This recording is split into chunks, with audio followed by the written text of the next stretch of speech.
It was one morning or afternoon, I don't even know what time it was when I opened my eyes and I was in ICU and I'd just awoken from a 3-day coma from an accidental drug overdose. And I had pushed things too far. And at that point, it really hit me that something had to change. Now, that was just part of it. Even at that point, I had very little self regard and, again, self love. Welcome to the Self-Care Goddess podcast, where healing stories, practical self-care strategies, and science-backed tools to regulate stress, feel calm, grounded, and energized come together to help you reclaim your vitality.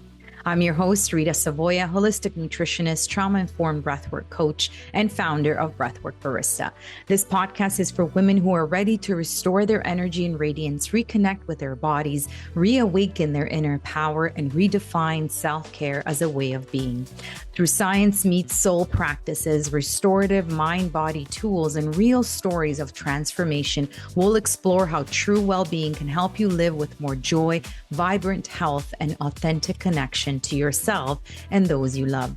Take a deep breath in, let it go, and let's begin.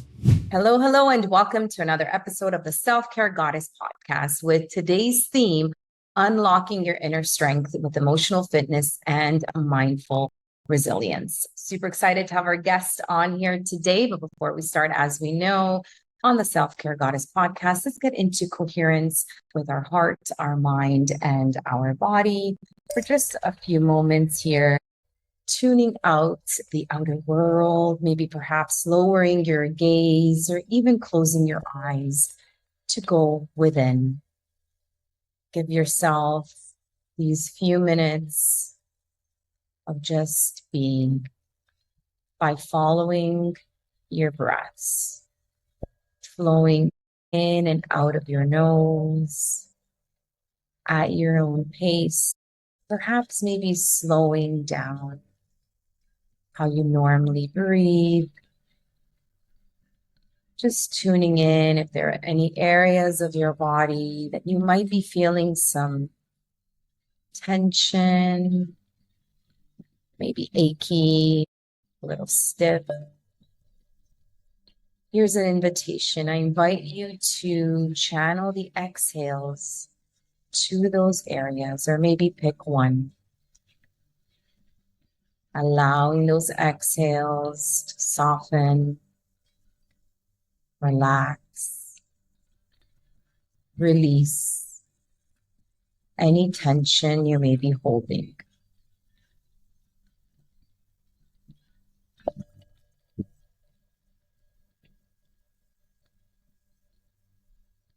I invite you now to breathe in and out of your heart area. So just channel those breaths into the area of the heart,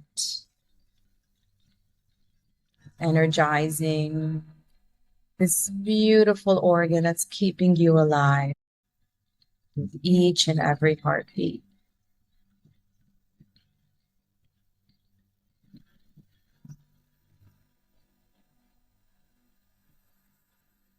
And as you continue these heart-focused breaths, I invite you to visualize someone that you're grateful for today, living or past.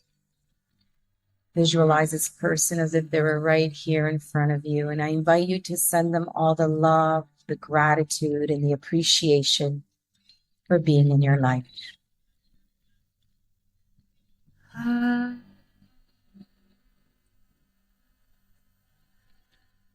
And I now invite you to turn this love, this gratitude and appreciation, turn it and give it to you.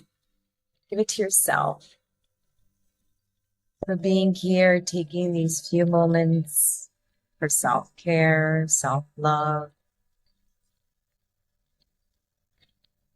and engaging in this amazing conversation we're about to have. On your next inhale, slowly flutter your eyes open and come back to us. Thank you for participating in that quick coherence technique. from the Heart Math Institute. So today we have Brian Coones. Yes, I'm so excited to have you on here. He is a recognized mindfulness, stress management, and meditation expert, CEO, and founder of Rewire. He assists individuals and corporations in fostering self-awareness, enhancing health and happiness, and building resilience. Using evidence-based techniques, Brian offers programs designed for tangible results and transformation. He has guided many toward unparalleled peace and success through coaching, workshops, speaking, and retreats. Brian's vision is profound: to introduce the art of meditation to 1 million individuals to become a beacon of change in the world. Wow. What a bio. I'm so excited to have you on here. Thank you so much for joining. How are you today, Brian? Well, I'm fantastic after that juicy meditation, Rita. So thank you so much for that. That was beautiful. And yeah, it's an honor to be here. I'm grateful. So thank you. Thank you. So how has your personal journey influenced the mission that you're on? You want to just give us a little bit of a background before we dive deep into other areas? Sure. Yeah. And this is really my why behind my personal journey. It was really a moment in time where I felt that regardless of the successes and the things that I dreamed of creating as I was younger, and of course, going back and unpacking why those dreams were there as I was younger was completely a big part of this as well, learning to reconnect with that part. But I just got to a point where I was just feeling empty. I had the successes that I thought I would want on the outside. I had the money and the car and the place and the friends and the parties and all the things that I thought I wanted. I even sort of built the body and so externally I built everything, but I was feeling so empty on the inside. I was feeling very alone. I was feeling very disconnected for a period of time where I started to kind of reach out a little bit more. I don't come from a religious background, but I was thinking, okay, well, there's got to be something more. I just feel so separate, even when I'm with people. I started to notice numbers. I started to notice things. So I started kind of digging into a bit of a mystical journey, I would say, at that point. But I was still, throughout that process, kind of dancing between the light and the dark. And the dark for me was a lot of parties, drugs, alcohol, things like that, where in that place, I felt I could be myself. I felt that I could actually love myself. I felt lovable. And it was one morning or afternoon, I don't even know what time it was, when I opened my eyes and I was in ICU and I'd just awoken from a 3-day coma from an accidental drug overdose. And I had pushed things too far. And at that point, it really hit me that something had to change. Now, that was just part of it. Even at that point, I had very little self-regard and, again, self-love. But the light of my life and the greatest gift was my daughter, who was born just a month or two prior to that point, about 6 weeks prior. So imagine 10-year process to bring this little angel into this world. And I could have went out like that. So, we talk about legacy, that would have been, no worst option. So for me at that point, she became an anchor for me to say, okay, I really need to do some work. I really need to start to do this change. She was the why that really forced me to start to change my habits and to really start to look inward more so, and really start to discover and face all of those parts of myself that I've been numbing and avoiding and running from my entire life since childhood. So that was really the catalyst. And at that point, I started to go all in on the work. And, right at that point, I joined the Mindfulness Center under Dr. Stefan Trevaux out of Oakville, Ontario, where I still am to this day as part of various groups. Plant medicine journeys, all kinds of therapy, all kinds of work, silent retreats, everything you could possibly imagine. I went all in on that. Now, it's not a straight line. There's been, a couple steps back, one step forward at times.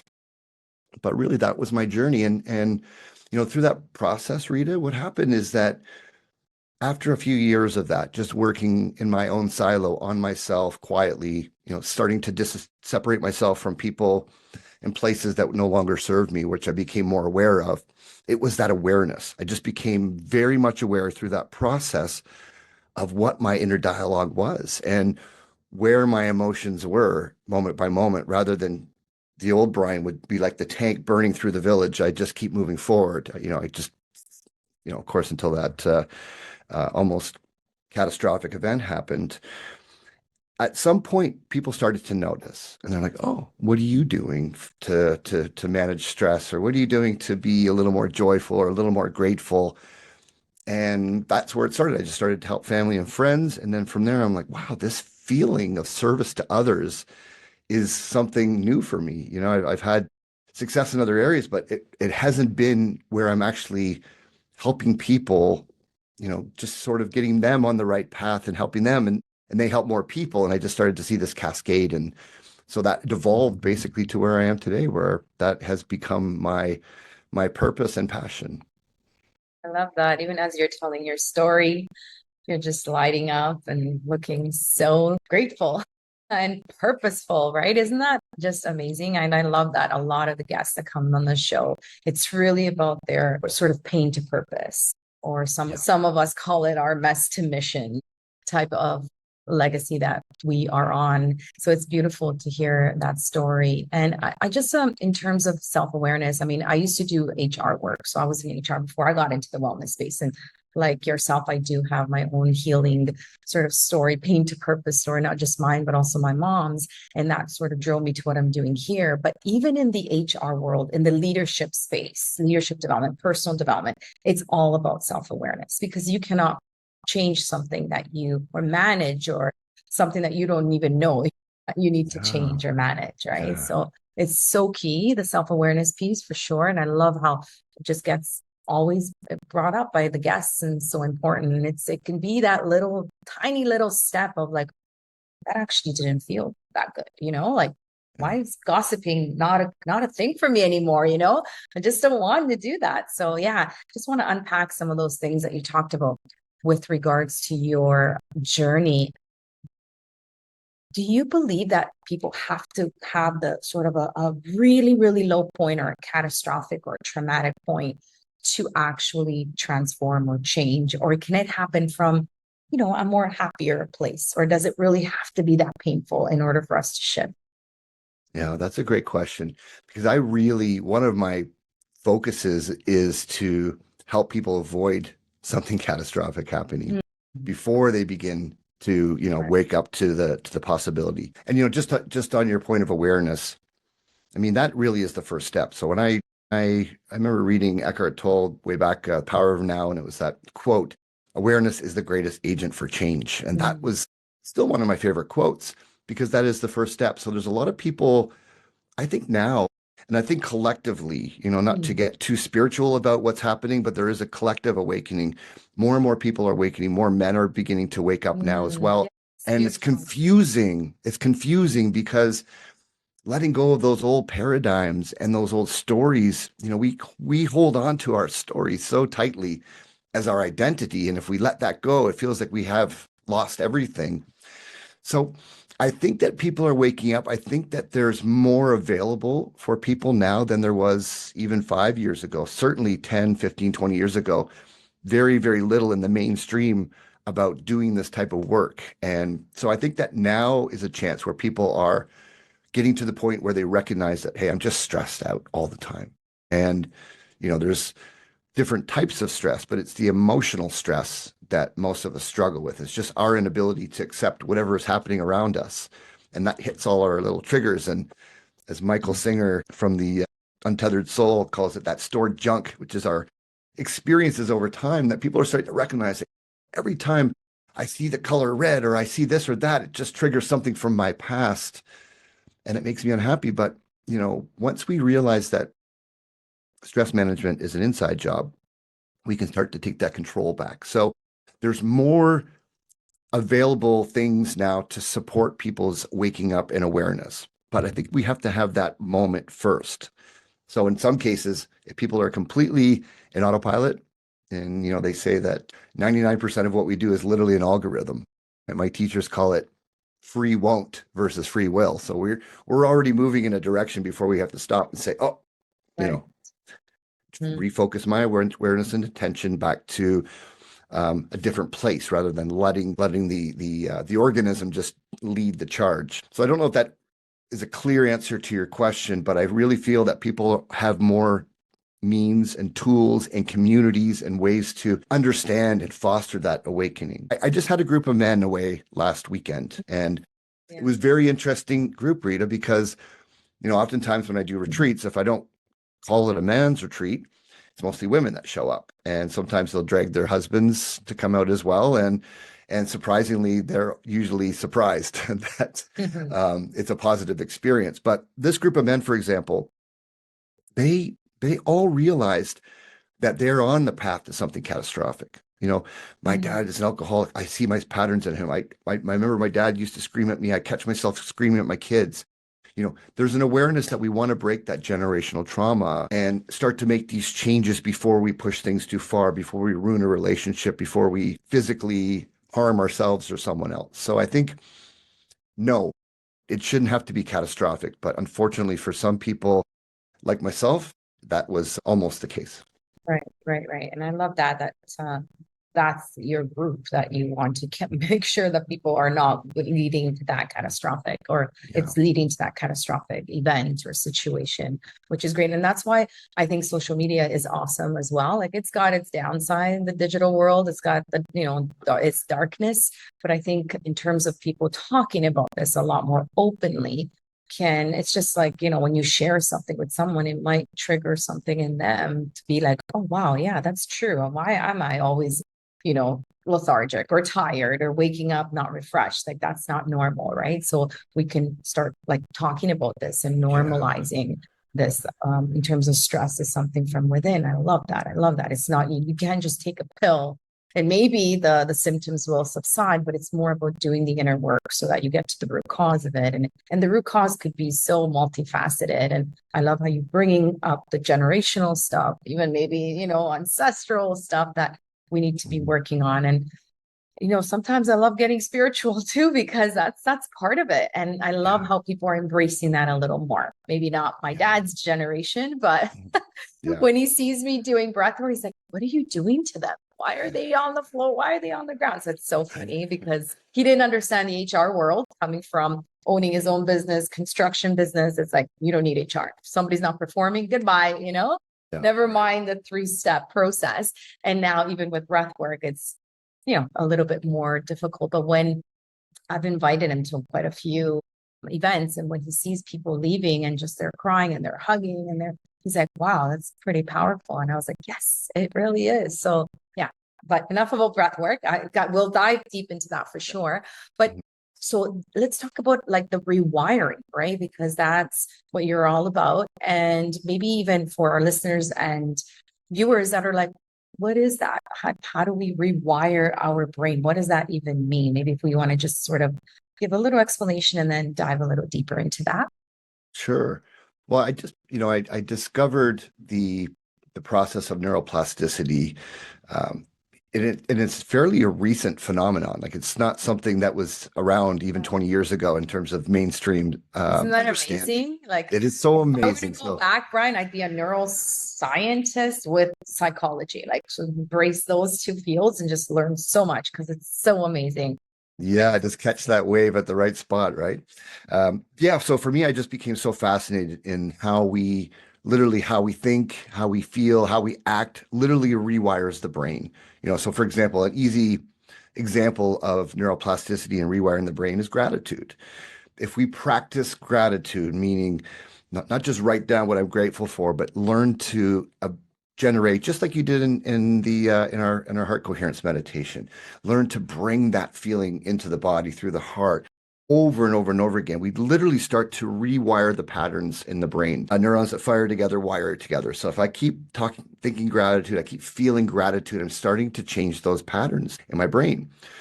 So what happens then is that, on those cloudy days and those dark mornings and those days when you wake up and you're just not feeling maybe that you even want to get out of bed sometimes. And, this happens to everyone. But learning to practice gratitude, for example, rewiring the brain allows me to then just be a little bit different, higher baseline in terms of where I'm at. And we all have a different baseline. So it's just the process of wiring new patterns into the brain. That's just a very high level explanation of it. We could go deeper, but that's the gist of it. So really with mindfulness, for example, I have an opportunity to really tune into my thoughts, feelings, and emotions and become so aware of them that I won't allow my thoughts, those 60,000 thoughts that just pop up every single day. Most of them repeat day over day. A very high percentage of them are negative because we're technically wired for survival and not happiness. So I'm learning to overcome that survival part in the moment by moment. I'm glad it's there in case a tiger comes tearing through the wall right now. I need to be able to move. I need to be able to feel that Right. amygdala kicked into my brain, but I'm able to then find more positive ways to be in the present moment. I'll take it a step further. This is something that sort of came to me after neuroplasticity was rewiring also can apply to the nervous system. And so we talk about the nervous system. A lot of people, regardless of how positive your mindset, if your nervous system is dysregulated and if you've experienced a lot of trauma, some people just wake up every single morning in fight or flight mode. And you can be as positive as you want, but if your body is in fight or flight mode, you're going to fall. The mind will follow the body at that point. And the nervous system is an electrical system. So over time, we can begin to rewire that as well. We can start to discharge some of that stored energy that is trauma or negative experiences or anything that keeps us stuck in a certain place. So I really feel that, in my practice and what I share with people is now it's not just the brain, but it's the body and the mind, and the, Right. the mind is not the brain, but it's the rewiring of the entire electrical system, essentially to create more moments of peace and to get us unstuck and feel more joy, feel more gratitude. How, we're meant to live that as well. Because if you've, I don't know, I just remember my grandparents or even my great aunts, they were just happier, they're just Yeah. overall happy and they were working so hard. Life was, in my opinion, it was tougher. Like I think we have it a lot easier. So I just Yeah. feel like maybe going back to that as well. Um, so can we fix or maybe align or regulate the nervous system with the mind, or do we need to be doing other more somatic things like breath work and movement? And what are your thoughts on that? Yeah, it's not just a one modality fix, and everybody's different, and everybody has different levels of trauma and programming and patterns from even, as you said earlier, ancestral to the way they grew up. So no, I think it's a combination of all these modalities and practices. Like Rita, for me, breath work was, I've done a lot of plant medicine ceremonies over the years as well, and I think that's really helped me in many ways with my nervous system as well. But just deep breath work itself. I remember the first time I did the deepest session I had done, and it was called rebirthing breath work. And Mhm. Yep. this is with one of my mentors, and because I've been like a lot of men growing up, especially in the 70s and 80s, big boys don't cry. So we just kept pushing that stuff down. And of course, eventually, it spouts out as anger. And I was a very angry young man. And I still held that anger and I still felt that trigger come in every so often with myself. And it was just, it just disturbs your peace. It wreaks havoc on your health. The list goes on. In this one session, we were focused on anger specifically. And it was, uh, a grueling, well, like it was well over an hour of deep, deep work and breathing. And at the time, I was actually doing it remotely because he's a Brazilian guy who lived in New Zealand at the time. So we were on Zoom, and I was just like laying on the floor of my office. I locked the door. At the time, my family was upstairs, and it was a Friday evening. I was like, I'm just going down to do a quick session for the next hour or so. So just don't disturb me. I locked the door. Started doing the breath work. I woke up later as I opened my eyes. I was crying and throwing a tantrum, kicking and screaming on the floor. My family had picked the lock and were standing over top of me, also crying, not knowing what was happening or what to do. When I sort of emerged from that, Rita, I had felt a lightness that I hadn't experienced probably since I was a very young child, where it literally a lot of that anger had left my body in that process. And so, a long sort of answer and story to your question about, modalities, but all of these things combined create healing, create equanimity. It's not just one thing. Yes, I agree. And thank you for sharing that story. Very vulnerable of you. And do you have a favorite modality? I know you talk about mindfulness, breath work, and of course, cold exposure. Yeah. Is there one that, because it can be overwhelming, because a lot of people are listening to various people on social media as well. And all of them look really cool as well. So is there one that you recommend maybe to start with and then sort of ease your way into it and then start adding them? Or is it, like you said, it's all of them in different ways, maybe sprinkling them in throughout your routine? What are your thoughts on that? What's your feedback? That's a great question as well. I think it's important to frame it in that whenever we add any new habit to our lives, first of all, we have to be able to commit to protecting time for that. And for me, starting first thing in the morning is my way of creating my alignment for the day. So I always protect time for, I do train physically in the morning early, which is also a wonderful way of overcoming any nervous system disease I have or anything happening at that point.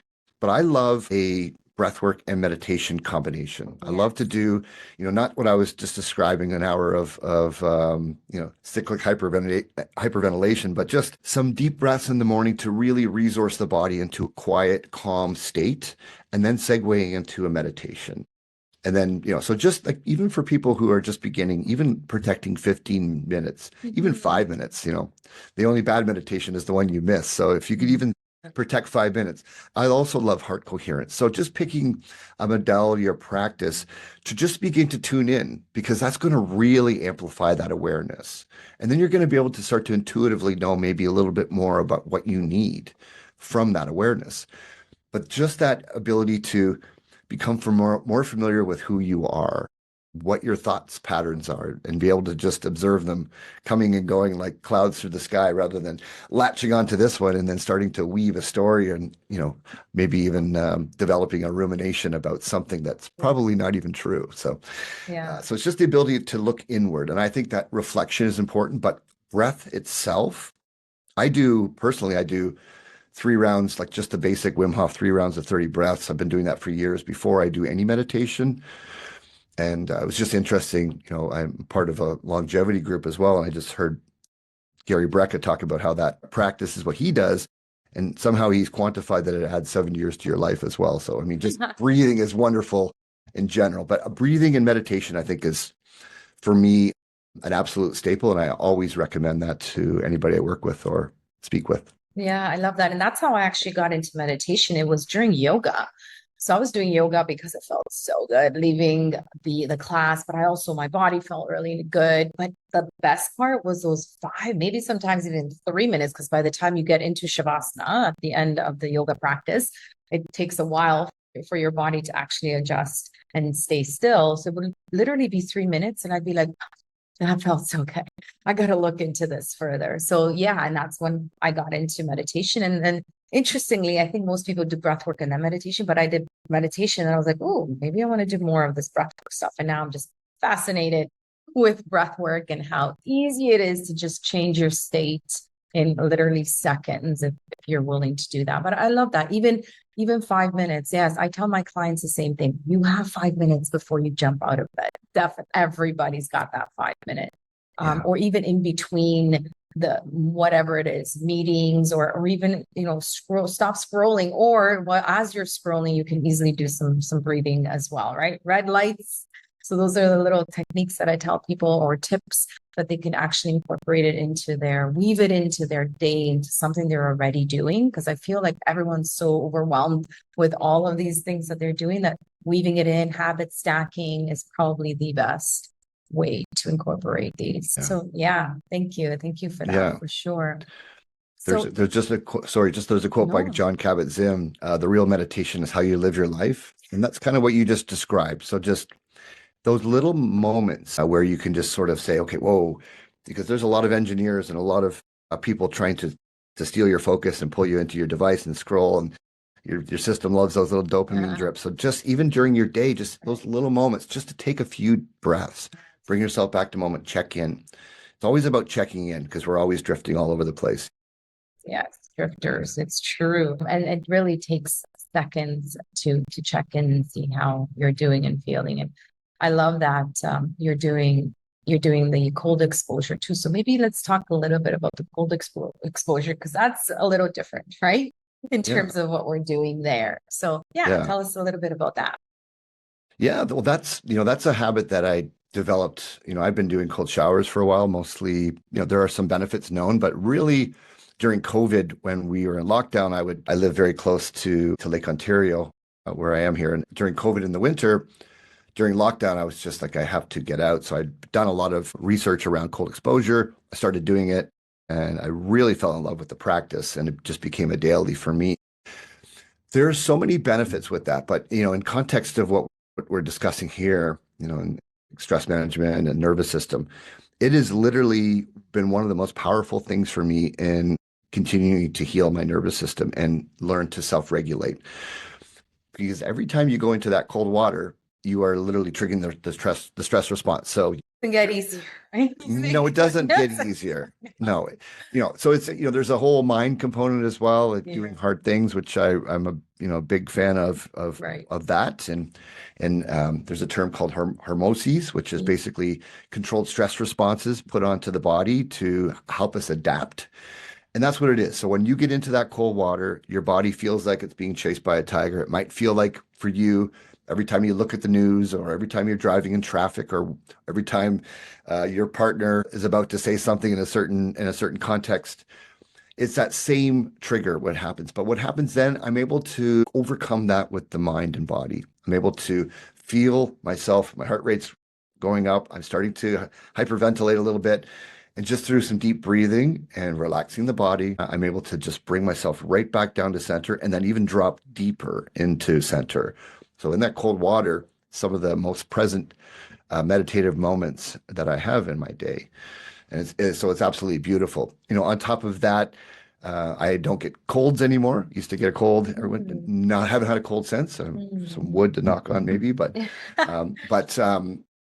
there's so many wonderful things. And the feeling afterwards as well, just chemically, there's a massive amount of dopamine release that's naturally sustained for long periods of time. So basically, I feel as good as I would from any type of dopamine creation system for hours after. Wonderful energy. It's good for your skin and hair. The list goes on. But Yeah. a beautiful practice, but very hard.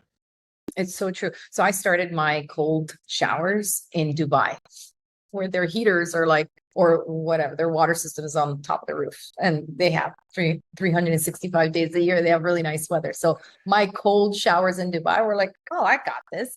Then when I moved back to Canada, I'm like, okay, I could only literally do like a couple of minutes. And then now I'm just washing my hair, which obviously takes a while. And I love it. It's just so, so good. And I tell people because they're like, you're nuts. Why are you doing this? And it really builds that resilience for other things because the mind doesn't know the difference between that stress response that you had to have during the cold exposure, as you mentioned, or if somebody's triggering you with a comment or an action, right? Like it's going to react, that same cascade of hormones are going to be released. So if you prepare yourself or build that resilience during the cold exposure, I was amazed at what it can do.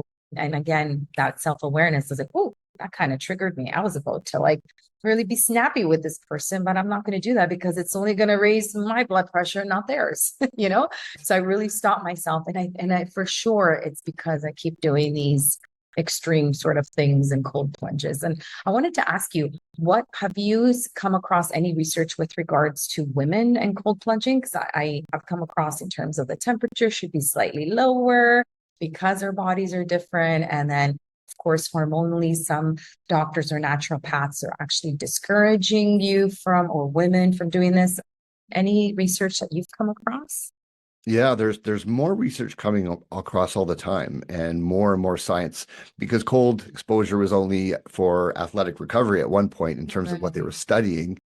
So there is more now, and there are certainly differences. So, it's a great point to bring up because male or female, cold plunging is not for everyone. Some people who there has to be a certain baseline of health before you should be cold plunging because essentially you are tearing yourself down a little bit. There's wonderful longevity qualities as well, these cold shock proteins that are released, but you're basically diminishing some cell quality to rebuild and clean up and build more. But for women and men, there's a process where we can actually become leaner and more thermogenic through cold plunging because the mitochondria move into our fat cells, which is then considered a brown fat cell. The mechanism is different for men and women. I haven't heard too much definitive science around differences of temperature, but with any practice like this, it's so important to really err on the side of caution. And, there's some people who really kind of create like a competitive ego sort of thing around it. I'm going to go in there for X amount of minutes. 10 minutes. 10 minutes, yeah. I mean, literally, you can get all of the benefits that are studied inside 2 minutes. It's just a matter of get that spike in the nervous system, bring it back down with awareness, and then move on, right? But there are differences with men and women, and it's most of the differences that I've read and the studies that I've read are more around the metabolism side of it versus the actual effects with the nervous system. Okay, so you still encourage, because you said most women that come on your retreat, they're doing the cold plunge as part of your retreat.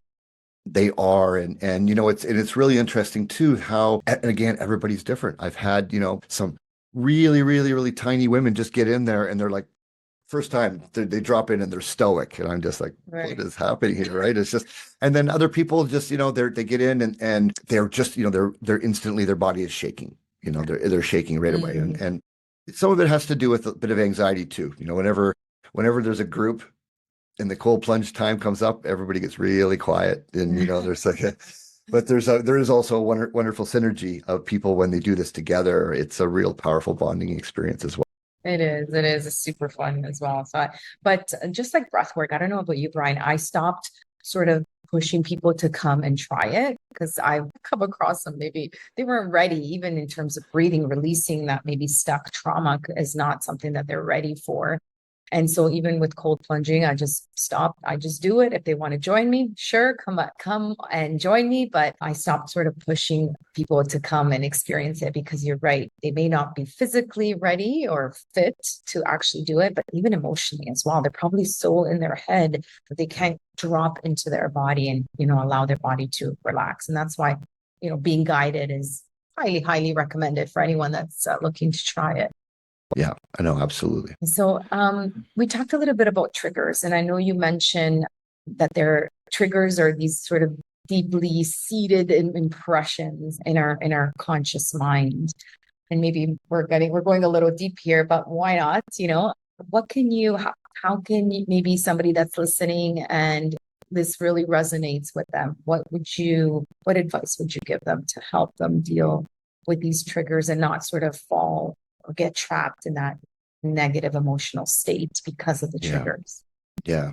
There's a number of ways of managing that, but in the moment when you notice triggers, and if you, with awareness, you'll begin to realize that those triggers are, that's not just who I am. That's not, some people are like, well, I'm just a hot-headed guy or whatever, right? So the awareness, then when you're decoupling that that response or reaction, I should say, versus who you are, then you have a little bit of a bit of space to notice what's happening. And really in those moments, it's important just to try to maintain that space and really relaxing the body. The body will be tense in those moments most of the time. We're usually clenching our jaw. Our shoulders are tense. We're just holding so much tension. While we're holding that tension, it's almost impossible to let that energy dissipate. So it's really important just to relax, surrender, and release into that moment. And I know that's easier said than done because when those triggers are firing, it's very, very difficult to break that. But that awareness, that mindful awareness in that moment, and just that process of relaxing. And if you can take a couple breaths, because one of the quickest levers we have on our nervous system is right under our nose. A couple deep breaths will literally take the nervous system from the parasympathetic side, which is the fight or flight, to the parasympathetic, which is rest and digest. So relaxing, be mindful of the breath, but first of all, just noticing it. And over time, you start to really let that go. You start to create more space because we're always, the thing is that sometimes we think that, well, you might see this monk up in a cave who is like, you can't trigger him anymore, right? But we live in the world we have, we're busy. There's things that have to happen. It's a lot going on. So the idea is like we're never going to find perfection, but we can just start to address these things moment by moment. And if we can learn to create that little bit of space, the feeling afterwards is very powerful. It's very empowering to say, I overcame that. I let that go. Because if I'm still holding on to that, there's cortisol racing through my body. There's adrenaline racing through my body. It's like now I'm driving down the road with my foot on the gas and the brake at the same time. And I'm creating this red zone environment in my body. And I've taken all of my all the blood away from the prefrontal cortex, which is the decision-making center of the brain, and I'm putting it into that the ancient part of the brain, the lizard brain, and I'm just not in a very good state for creating or for sharing or just expressing love, all these wonderful qualities. So I think it's just a moment by moment awareness, relaxing the body and finding your breath. And if you can do that enough times, you'll learn to do that. It's a practice. Yeah, and I found it becomes a lot more automatic too when it's the practice, right? Practice, like in terms of just anything. If you want to learn how to play an instrument, you just practice and you just get better and better at it. And I feel like these modalities are practices, and the more you do them, the more you can rely on them to work for you and kick in even automatically, just how some of these negative habits that we've picked up kick in automatically. So I really do see that. And again, it's that awareness, making that space. And I love how you said that dismissing that people say, oh, I'm just hot-headed, person, or I'm just an angry person, or I get angry easily. I love that more and more people are realizing, wait a minute, that doesn't have to be the case, right? So that used to be me. I was like, oh, I'm a Southern Italian. I get like mad really quickly, and if somebody cut me off on the road, oh, I was going to chase you down and see who this person was so then I can, give him the bird or whatever it was, Sure. But now I just like, no, I don't want to be that person. So it's realizing that we can change. It doesn't have to be this way, right? Absolutely. The nutritionist in me, Brian, is a little curious about fasting. What are your thoughts on fasting? Do you practice fasting? I do. I do practice fasting. I do practice calorie restriction. And that was, for somebody who has competed in bodybuilding at one point in my life, it was very difficult to go from eating every 2 hours to, eating inside that 8-hour window. Yeah. But I know that there are different studies around fasting. Some are not positive. I think again that's sort of a personal thing for people to play with.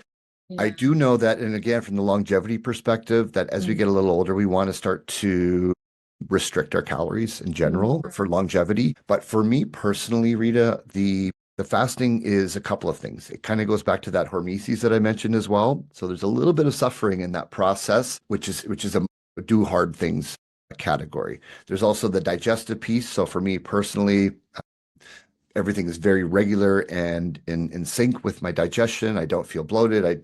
There's a number of qualities there. I feel more focused. I feel sharper. I feel more energy as well.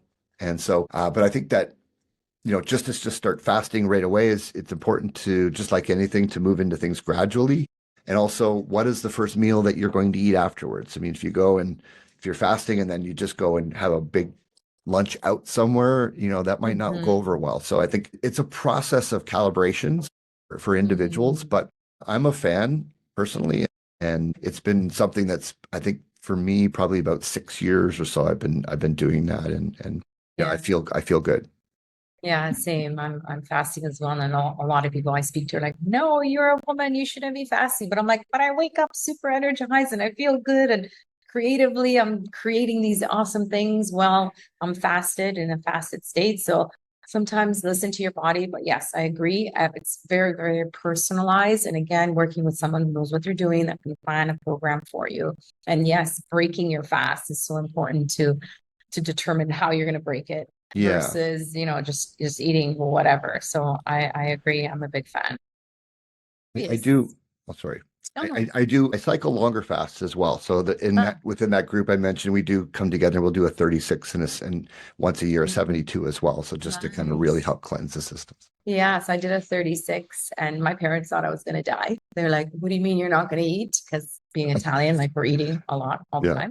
time. Good meals though, very good Yeah. meals, I have to Yeah. say. Very nutritious.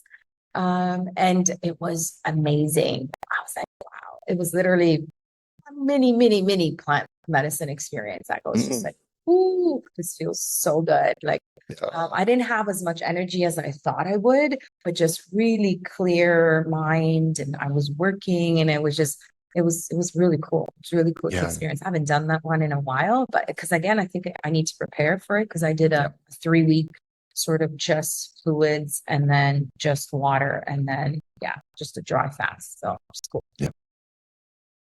I'm curious, is there anything that is piquing your curiosity these days and that you're sort of going into the rabbit hole with? Yeah. That's a good question. A lot of things. Yeah. I'm very, I'm Brian. very curious. But if I had to pick one, I would just say, recently, Rita, is that I've mostly worked with women in this space. And the last probably 18 months, I've just had such a strong calling to work with men. And also, leaders of other men's groups have been reaching out to me. And so we've started to create these other, men's groups of men like myself, who we all come together and in a non-competitive way on how can we just reach more men and how can we help more men find their way into this path and just learn to be a little bit more heart-led and a little more tools to emotionally regulate. So there's something happening right now around men. So I've gotten more curious about masculinity in general.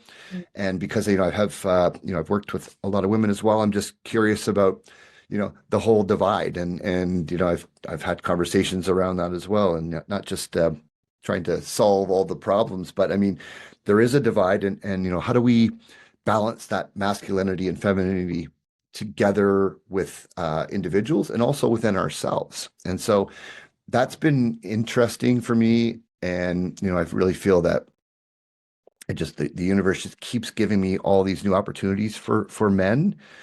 And so, yeah, so that's been probably the thing that leaps to mind. It's just that, just working on the problem, how can you reach more men and, who are just at that place where they've just kind of woken up and they're like, okay, this isn't working for me anymore. I can't just go drinking with my buddies at the bar every Friday and then feel like crap all day Saturday and then lay in bed half day Sunday or whatever it is. It's time for a change and just trying to be there to say, okay, well, here's another way. And Yeah. so yeah. That's beautiful, Brian. Yeah, I'm moving to, as I mentioned earlier, offline Mexico for the winters here. There's so much beautiful feminine energy. And it's just so because I feel like I've been working a lot in my masculine, just having my own business, being an entrepreneur in Dubai. Like imagine having to deal with the cultural differences there too. I just feel like there's just so much masculine energy that I had to embody that being here, it's like it's just such a beautiful, beautiful place. They have a woman president, it's just really, really happening for me. So I love that you're exploring that feminine and masculinity because we have it. It's all on one spectrum, really, and it's about balancing it because we need to tap into it at different points in our lives, maybe as I mentioned for me. But yeah, it is really about the balance. And yes, we need more men that are more in touch with both sides, or at least balancing both sides as well. So thank you for that you are focusing more on that for sure. I really appreciate that. And so these are a little bit more rapid fire questions. So just kind of whatever comes to mind, just a little fun, get to know you a little bit more. So what is the best advice that you've ever been given?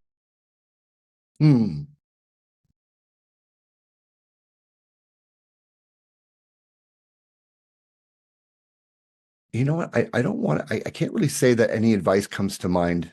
I didn't have a lot of great advice in my younger days, but I'm going to go back to that quote by Eckhart Tolle, which just seemed to be the big thing for me. Awareness is the greatest agent for change.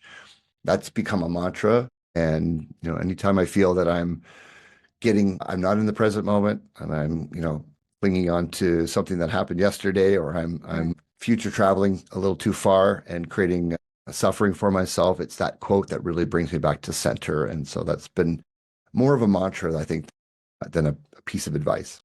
Beautiful. Yeah. Well, thank you. Is there, and maybe you might, it's going to be the same answer for this question, a very influential book that you would recommend to the viewers and listeners? Yeah, there's, oh my goodness. I know. I love my books, but one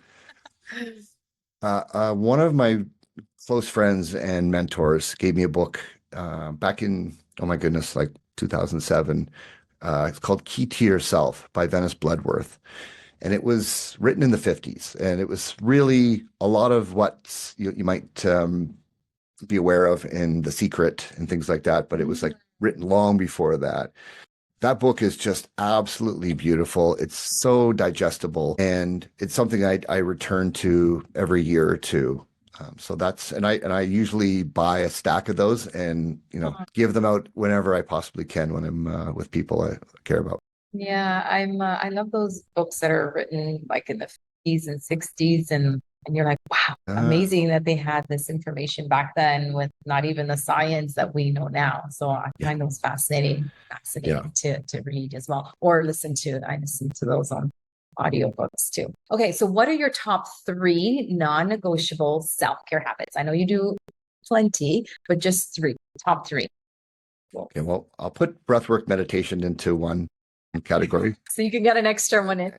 Yeah. And like you, meditation came long before breathwork for me. So when I married those together, it was magic for me. Next one is definitely some kind of physical exercise or body movement, and sleep. Sleep is probably top of the food chain for everything we've discussed here today. I'm so intentional about my sleep. I track it. I prepare for sleep with certain practices and how many hours do you get a night? I'm pretty close to 8 very solid hours. And what time do you go to sleep? I go to sleep about 9:30 or 10, and I'm up at 5:30 or 6. So yeah, I aim for 9:30. I know for me, it's like, it's so hard. I was a night owl in university, and I just carried through living in Dubai. Everyone's up late. Like, it's crazy. So that lifestyle for 10 years also killed my sleep. So now I try to like really push myself before 11. Like, that's my thing. But yeah, you feel so good when you because then you get more of the REM sleep the earlier you go to sleep. So it just makes so much sense. And I even know this myself. And I try to really push myself. But yeah, 9:30 would be a little hard for me. But yeah. Yeah. Well, and that's it. I mean, that certainly didn't happen overnight. Eventually, when you sort of dial in your circadian rhythm, of course, I still go out here and there, and I'm up very, very late, but I just bounce back the next day. But there's a lot people can do to optimize their sleep just by bringing some awareness to it and being a little more intentional. And it is always worth the effort. What are your favorite hacks for sleeping?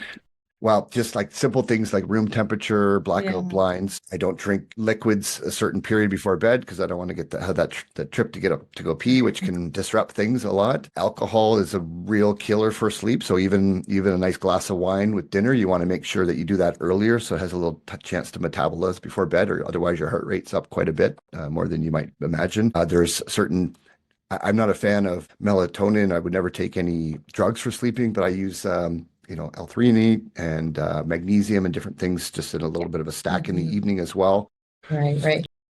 And when you really dial in your circadian rhythm, there's a period in the evening close to bed where you actually feel sleepy. And that's the time to go to sleep. Yes. Because usually we push through that and we miss that very important sleep cycle. And so that kind of over time, that can add up to something as well. And then, of course, screen time and, a lot of people are scrolling when they go to sleep, and their brain's way up in high beta somewhere, and you want to drop all the way back down to delta. So that slow wind down period is wonderful. I usually read a book before sleep, or I write my wins down for the day, or some little journaling practice. I might get through like 2 pages of a book at that time of night, but at least it's just brought me right down, and then boom. So that's kind of it. Beautiful. Thank you for sharing those hacks. You're welcome. So what is your legacy, Brian? What do you want to be known for? I know you have 2 beautiful kids. So what do you want to sort of leave behind? I think that will be the best thing I leave behind indeed. But, it's so interesting with legacy. I used to put a lot of intention on it. And then I remember learning a little bit more about people talking about legacy and how quickly we're forgotten, with a generation or two and you won't even be on the radar anymore for anyone. I think my legacy is almost in this moment, really, just to say, okay, how can I affect as much change as possible? And how can I create more hope, raise vibration for people, and have that ripple through to more people? So when that time goes, I really feel that I achieved my best version. And so for me, that feels complete when it comes to legacy.